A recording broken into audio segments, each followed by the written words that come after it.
I was actually a classical ballet dancer. I started at a very young age and trained in Boston and New York and had the opportunity to live a very unique childhood. I, left school every day and went to the city and I left early. And again, that was my life. And I picked SMU because SMU has a great ballet program. And I knew that I wanted to stop dancing professionally, but go to school at the same time. So ended up having the opportunity to take my ballet classes in the morning to stay in shape. I would fly back and forth to Boston for Nutcracker seasons and then get my business degree. And when I got a degree in sales and marketing, never did I intend to stay in Vegas forever.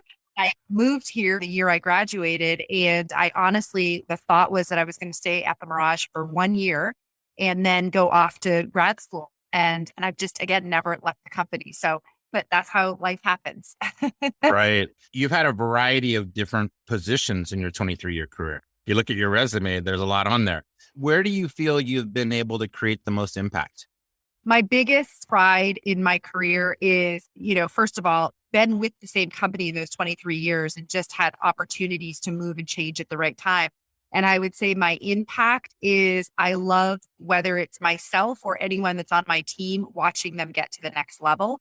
Mhm. That is probably what I'm most proud of. And that's probably to me the most impactful, meaningful of why we do what we do when we lead teams.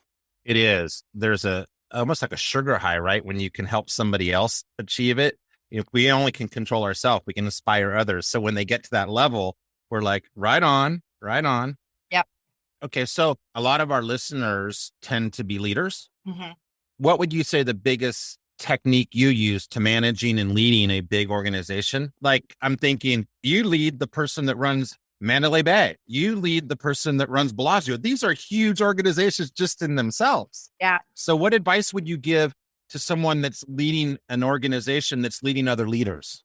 Sure. I think that it comes down to having people in the right roles to lead those teams and having trust and giving them empowerment that they lead the team. And obviously, even just from a sales standpoint, I can't be on the phone all day long with the VPs of sales at every property. However, we trust that they're running their day-to-day operation because they're in the right role for the right reason. So when you ask me that question, it's having the right layers and the right people in the right roles and giving them empowerment to lead their teams day to day. So important. Let me shift gears a little bit with you. You're obviously a successful woman and you're humble about it. And you're in a male dominated area of business for the most part. There's more and more females getting involved, as we see.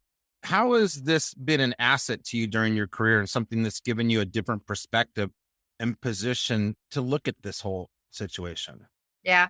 When you ask me that question, I will say it in two ways. One, anything is possible. Mm-hmm. And if you be yourself and give 110%, it doesn't matter, male, female, anything is possible.